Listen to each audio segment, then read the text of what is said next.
শুভ সকাল বন্ধুরা, পূজা লাইফস্টাইলে আবার একটা নতুন ভিডিও নিয়ে সবাইকে জয়গুরু জানিয়ে চলে এলাম। আজকে হচ্ছে বুধবার, রান্না করবো হলো লাল শাক। লাল শাকটা যে কাটা হয়নি সেটা আমি একদম ভুলেই গিয়েছিলাম।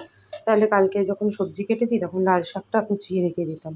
আসলে রবিবার লাল শাকটা বেছে রেখেছি, আর আজকে যেহেতু বুধবার, মাঝখানে দুদিন পার হয়ে গেছে, আমিও ভুলে গেছি। যাই হোক, লাল শাকটা কেটে নিলাম। আর আজকে এই বড় ছুরিটা প্রথমবার ব্যবহার করছি।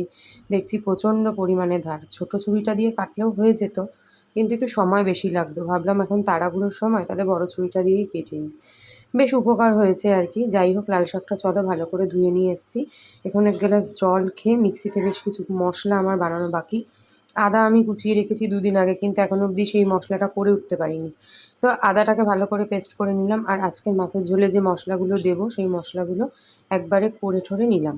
আজকের মাছের ঝোল করব হচ্ছে বোয়াল মাছ। গণেশ খায় না বলে গণেশের জন্য অল্প কিছু ভোলা মাছ ওর মধ্যেই একবারে দিয়ে করে নেব।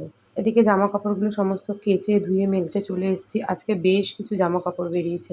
আসলে গরম তো প্রচণ্ড পরিমাণে, আবার গরম পড়ে গেছে, যে কারণে জামা কাপড়ও বেশি বেশি বেরোচ্ছে। প্রচণ্ড ঘামে একবার যে জামা কাপড় গা দিয়ে খোলা হচ্ছে না, সেই জামা কাপড় কিন্তু আর গায়ে দেওয়া যাচ্ছে না। সংসারের কাজ সকাল থেকে এভাবেই আমি গুছিয়ে নিই। তোমরা তো আমার রোজকার ভিডিও দেখতেই পাও। যারা আমার ভিডিওগুলোকে দেখছো, লাইক কমেন্ট শেয়ার করোনি, ঝটপট করে আমার চ্যানেলটাকে সাবস্ক্রাইব করো, আর লাইক কমেন্ট শেয়ার কিন্তু অবশ্যই করে দিও। এই যে জলের বোতল, এই জলের বোতলগুলোর জল আমরা খাই না, শুধুমাত্র ওই সিঙ্কের ওখানটা রেখে দিই হাত টাত ধোয়ার জন্য, যেহেতু সিঙ্কের কাছে কল নেই তাই। এদিকে দেখো বসিয়েছি একটু গাঁঠি আলু দিয়ে তরকারি। গণেশ প্রায় 2 সপ্তাহ আগে গাঁঠি এনেছে, সে গাঁঠি শুকিয়ে মনে হয় পাঁপড় ভাজা হয়ে গেছে, কিন্তু সে গাঁঠি আর রান্না করা হয়ে ওঠেনি।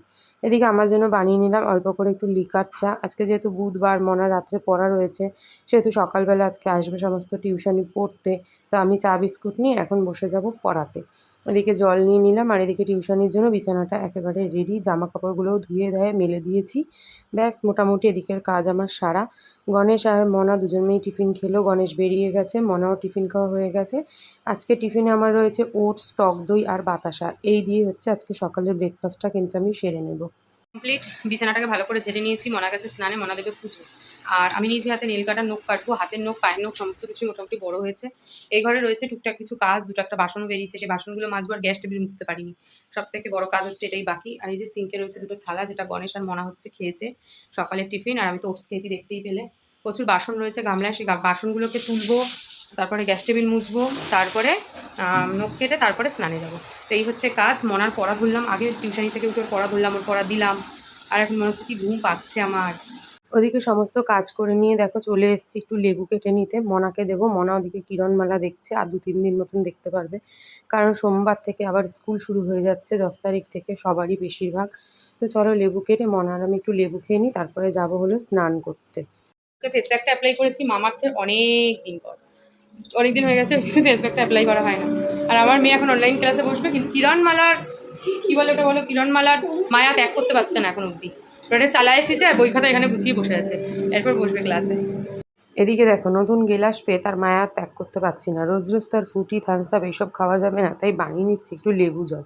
আর জানো তো, এই লেবু জলটা বানিয়েছিলাম একেবারে চিনি ছাড়া, শুধুমাত্র একটু নুন আর লেবু দিয়ে। এত সুন্দর খেতে হয়েছে, সেই রাস্তার ধারে যে লেবু জলগুলো পাওয়া যায় পুরো সেরকম হয়েছিল খেতে। এটা আমি একজনের ভিডিও দেখে বানিয়েছি, আগের দিন তোমাদের বলেছি। অসাধারণ লেগেছে আমার। আর আজকে মনাকেও প্রথমবার বানিয়ে দিলাম, মনারও দারুণ লেগেছে। এর আগে যেদিন বানিয়েছিলাম মনা সেদিন ছিল না।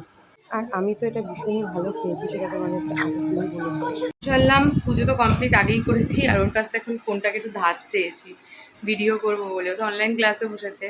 তো চলো এখন হচ্ছে সবজি কাটবো কালকের। সবজি কেটে তারপর খাওয়া দাওয়া করে একটা ঘুম দেবো। প্রচণ্ড ঘুম পাচ্ছে। কাল রাত প্রায় 1টার কাছাকাছি কি ঘুমিয়েছি, নাকি 1টারও পর হয়ে গেছে জানি না। আর এদিকে তো আজকে সকালে যেরকম উঠতে হয় সেরকমই আবার উঠতে হয়েছে, এই জন্য এখন চোখে ভর্তি ঘুম। মনাদিকে অনলাইন ক্লাস করছিল, এখন অনলাইন ক্লাসটা শেষ হলো। আর আমি দেখো তোমাদেরকে দেখাচ্ছি, মিশো থেকে আমি অর্ডার করেছিলাম এই ইয়াররিং রাখার বক্সটা। তো ভেবেছিলাম কেমন আসবে না আসবে। দেখো ইয়াররিংগুলো আমি এরমভাবে প্যাকেট করে করে সমস্ত গুছিয়ে রেখে দিয়েছিলাম। এখন ভাবলাম সেটাকে সুন্দর করে এর মধ্যে অর্গানাইজ করে রেখে দিই। প্রত্যেকটা কানেরই রেখেছি। দেখো ওই খাপগুলো, যেগুলো দেখলাম যে বড় বড় কানের আমার ধরবে না, সেখান থেকে খাপগুলোকে তুলে নিয়ে বড় বড় কানেরগুলোকে এভাবে গুছিয়ে রেখেছি। আর ওখানে দুটো একটা হারও রয়েছে। এই কানেরগুলো না আমার সব নষ্ট হয়ে গেছিলো, জানো তো। পুজোর সময় প্রচুর কানের ফেলে দিতে হয়েছিল, তোমাদের আগের ভিডিওতেও বোধহয় বলেছি। তাই এবার ভাবলাম না, এত টাকা দিয়ে কানেরগুলো কিনে কানের তো সবসময় পরা হয় না, তো তো সেই জন্য কানেরগুলোকে একটু যত্ন করে গুছিয়ে রাখার জন্য এভাবে অর্গানাইজ করে নিলাম। বেশ কী সুন্দরভাবে করলাম, তোমরা তো দেখতেই পাচ্ছ। তোমরাও কিন্তু চাইলে এরকম একটা বক্স কিনে ইয়াররিংয়ের জন্য সেটাকে গুছিয়ে রাখতে পারো। এর পরের ভিডিওটা যে খুব মজাদার হবে সেটা আর বলতে পারলাম না, কেন সেটা পরবর্তী ভিডিওয় দেখতে পাবে।